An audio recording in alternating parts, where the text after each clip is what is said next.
بسم اللہ الرحمن الرحیم۔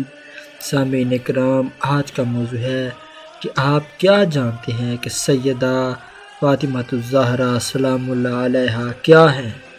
وہ انسان کی صورت میں صنف نازک کی تمام طبیعتوں کی حامل ہیں۔ وہ اللہ کی قدرت کاملہ کی نشانی ہیں، انبیاء کی میراث کی مالک ہیں۔ عالم خلقت میں انہی کا اقتدار ہے اور انہی کے اشارہ کا سب کام ہے۔ اللہ تعالی نے حضرت محمد صلی اللہ علیہ وآلہ وسلم کو اپنے انبیاء میں اپنے اقتدار کی نشانی قرار دیا ہے، اور اسی نور اول کا ظہور بذات الرسول کی خلقت میں ہے۔ وہی حقیقت محمدیہ ہے جس کائنات میں انبساط اور پھیلاؤ ہے۔ سیدہ اللہ کی قدرت خلاقیت کا ظہور ہے۔ اللہ تعالیٰ نے دختر رسول سلام اللہ علیہا کو اپنی عظمت کی آیت بنایا ہے، اور جلال الہی کی نشانی بھی سیدہ ہیں۔ سیدہ اولیاء الہی کی ماں ہیں اور سلطان مشیت الہی کی وہ ہمسر ہیں، زوجہ ہیں، شریک حیات ہیں، اور اللہ کے حبیب کی پارہ تن ہیں، افضل المرسلین کی رسالت کا ٹکڑا ہیں۔ یہ بھی بڑی عظمتوں اور برکتوں والی ہیں۔ ان کی شان قرآن عظیم کی آیتیں اور سورے نازل ہوئی ہیں۔ اگر انسان ایمان و یقین اور علم و معرفت میں کسی مرتبہ پر ہو تو اس کو عرفان حق حاصل ہوگا، اور وہ سیدہ سلام اللہ علیہا کے آستانے پر جب سائی کر کے اپنا کمال پائے گا، اور وہ سیدہ معظمہ ہیں اور ان کا مدعا اللہ تعالی ہے، ثناءخواہ ہیں۔ اللہ کی خوشنودی سیدہ کی خوشنودی میں ہے، اللہ کا غضب سیدہ کے غضب میں ہے۔ جن مسلمانوں نے دختر رسول کے حق کو غصب کیا تھا اور جن لوگوں نے انہیں قتل کیا، انہوں نے اپنے واسطے ہمیشہ باقی رہنے والا غصب خدا خریدا ہے۔ حضرت رسول خدا نے ان کی عظمت اور شان کا متعدد مرتبہ اعلان کیا ہے۔ حضرت امیر المومنین علی علیہ السلام ہمیشہ ان کا احترام کیا کرتے تھے۔ ائمہ معصومین بھی سیدہ کا احترام کیا کرتے تھے۔ جبریل علیہ السلام ہمیشہ اسی آستانے پر دستک دیا کرتے تھے۔ سیدہ واقعاً بڑی شان والی ہیں۔ انہی کے اشارہ پر قیامت میں جنت اور دوزخ کا بٹوارہ ہوگا۔ ارشاد باری تعالی ہے کہ اہدنا الصراط المستقیم، ترجمہ: اے اللہ، صراط مستقیم پر ہم کو قائم رکھ۔ جابر بن عبداللہ انصاری کہتے ہیں، حضرت رسول خدا صلی اللہ علیہ وآلہ وسلم نے فرمایا، اللہ تعالیٰ نے حضرت علی اور ان کی زوجہ اور ان کے فرزندوں کو اپنی تمام مخلوقات پر اپنی حجت، آیت اور نشانی قرار دیا ہے۔ میری امت کے درمیان وہی حضرات علوم کے ابواب ہیں، انہی کے آستانہ کی طرف جس نے ہدایت پا لی، بس وہی در حقیقت ہدایت یافتہ ہے اور وہی صراط مستقیم پر ہے۔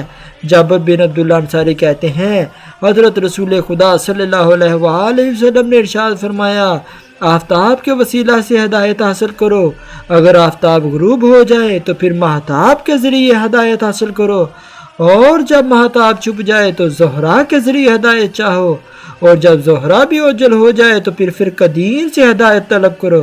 اصحاب نے دریافت کیا، اے رسول خدا صلی اللہ علیہ وآلہ وسلم، آفتاب کیا ہے اور ماہتاب کیا ہے، زہرا کیا ہے اور فرقہ دین کیا ہے؟ حضرت رسول خدا صلی اللہ علیہ وآلہ وسلم نے فرمایا، آفتاب میں ہوں، ماہتاب علی ہیں، اور زہرا میری دخترہ ام ابیہا ہیں، فرقہ دین حسن اور حسین ہیں۔ ارشاد باری تعالیٰ ہوا، ترجمہ: حضرت آدم علیہ السلام نے اللہ تعالیٰ سے توبہ قبول ہونے کے لیے کلمات سیکھے، بے شک وہ تو آب اور رحیم ہے۔ ابن نجار نے ابن عباس سے بیان کیا ہے، میں حضرت رسول خدا سے سوال کیا، وہ کلمات کیا ہیں کہ جو حضرت آدم علیہ السلام نے اپنے پروردگار سے سیکھے تھے اور ان کے وسیلہ سے اللہ تعالیٰ نے ان کی توبہ قبول فرمائی؟ حضرت رسول خدا نے فرمایا کہ وہ کلمات یہ ہیں کہ اے آدم، اللہ سے عرض کیا، پروردگار میں محمد و علی و خاتون و جنت حسن و حسین صلوات اللہ علیہم کے حق کا واسطہ دیتا ہوں، اور انہی کے واسطہ سے تیری بارگاہ میں توبہ کرتا ہوں، اور اللہ تعالیٰ نے ان کی توبہ کو قبول فرما لیا۔ ارشاد باری تعالیٰ ہوا، ترجمہ: اے رسول، ان سے کہہ دو کہ میدان مباہلہ میں ہم اپنے بیٹوں کو لائیں، تم اپنے بیٹوں کو لاؤ، ہم اپنی بیٹی کو لائیں اور تم اپنی بیٹیوں کو لاؤ، ہم اپنے بھائی کو لائیں اور تم اپنے بھائیوں کو لاؤ۔